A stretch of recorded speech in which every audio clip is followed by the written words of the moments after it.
RBL bank का share 40% crash कर गया है। जिन लोगों को लॉस हो रहा है उन लोगों को पता ही नहीं है कि बैंकिंग स्टॉक को कैसे एनालिसिस करना चाहिए। मेनली 7 तरीके के रेशियोज को देखना होता है।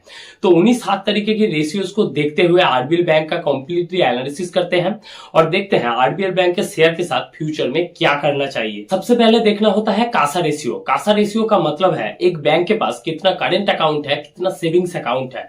ये रेशियो हमेशा ज्यादा होना ही अच्छा है, क्योंकि बैंक के पास अगर ज्यादा करेंट अकाउंट, ज्यादा सेविंग्स अकाउंट होगा तभी तो बैंक ज्यादा लोन दे पाएगा। आरबीएल बैंक का quarter on quarter Kasa ratio बढ़ रहा है, ये बहुत ही एक अच्छा साइन है। दूसरा रेशियो है एडवांसेस, मतलब सेल्स ग्रोथ। आरबीएल बैंक का लास्ट 5 साल का सेल्स ग्रोथ है 14% और लास्ट 3 साल का सेल्स ग्रोथ है 13%। ट्रेडिंग 12 मंथ में आरबीएल बैंक 19% से ग्रोथ किया है। ये ग्रोथ अच्छा है कि बुरा है, इसे कंपेयर करने के लिए आरबीएल बैंक के सेम मार्केट कैप वाले 3 बैंक के साथ अगर इसे कंपेयर करें तो सिटी यूनियन बैंक का 5 साल का 3 साल का सेल्स ग्रोथ है 10% के नीचे। जम्मू कश्मीर बैंक का 5 साल का 3 साल का सेल्स ग्रोथ है 11% के आसपास और कर्नाटक बैंक का सेल्स ग्रोथ है 5 साल का 3 साल का 10% से नीचे। उस हिसाब से अगर देखें तो आरबीएल बैंक इन तीनों बैंक में से सबसे ज्यादा सेल्स ग्रोथ किया है। मतलब आरबीएल बैंक का सेल्स नंबर बहुत ही अच्छा है। 3 साल में आरबीएल बैंक इतना ग्रोथ किया है, इसीलिए स्टॉक 80 रुपए से बढ़ के 280 रुपए हो गया है। तीसरा रेशियो जो मैं हर एक बैंकिंग स्टॉक में देखता हूं वो है प्रॉफिटेबिलिटी। आरबीएल बैंक का लास्ट 3 साल का प्रॉफिट ग्रोथ है 33% और ट्रेडिंग 12 मंथ का प्रॉफिट ग्रोथ है -17%, जबकि ट्रेडिंग 12 मंथ का सेल्स ग्रोथ है 19% मगर प्रॉफिट ग्रोथ माइनस में है। इसके पीछे रीजन है इंडिया में अभी हाई इंटरेस्ट रेट चल रहा है, लोगों को महंगा लोन पड़ रहा है, इसीलिए प्रॉफिट ग्रोथ करना यहाँ पे मुश्किल है। तो आरबीएल बैंक में यहाँ पे भी कोई प्रॉब्लम नहीं है। चौथा रेशियो है आरओए। आरओए का मतलब है रिटर्न ऑन एसेट। किसी भी बैंक का आरओए 1 से ऊपर होना चाहिए तभी उसे अच्छा माना जाता है। आरबीएल बैंक का आरओए है 0.99%, बस 0.1% कम है।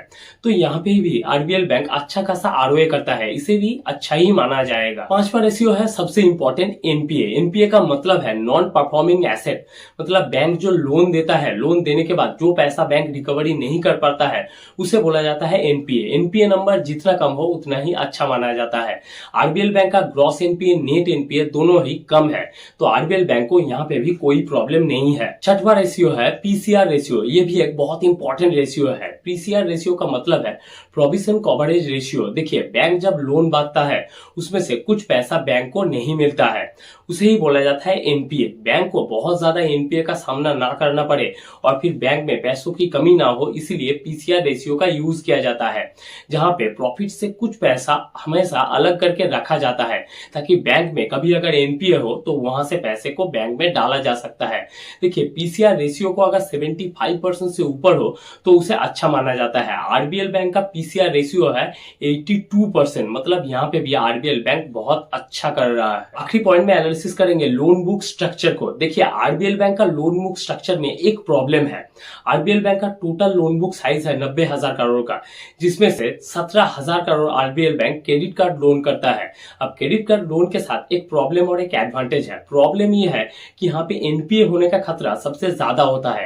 एडवांटेज ये है कि यहाँ पे इंटरेस्ट बहुत ही ज्यादा मिलता है। तो आरबीएल बैंक का फंडामेंटल एनालिसिस में हमने देखा कि इसमें कोई भी प्रॉब्लम नहीं है। अब प्रॉब्लम एक ही है कि इसका शेयर प्राइस गिर रहा है। इसके पीछे एक बहुत ही बड़ा रीजन है, इसे एक सॉफ्ट स्कैम भी बोल सकते हैं। अब उसे बताता हूँ। आरबीएल बैंक का शेयर प्राइस दिसंबर 2023 से गिरना चालू होता है। इससे पहले मार्च 2022 में प्रोमोटर ने सेलिंग किया था। करीब 4-5 महीने तक प्रोमोटर सेलिंग करता रहा। इस बीच शेयर ने परफॉर्म ही नहीं किया। 140 से 150 के बीच में ही आरबीएल बैंक का शेयर प्राइस ट्रेड करता रहा।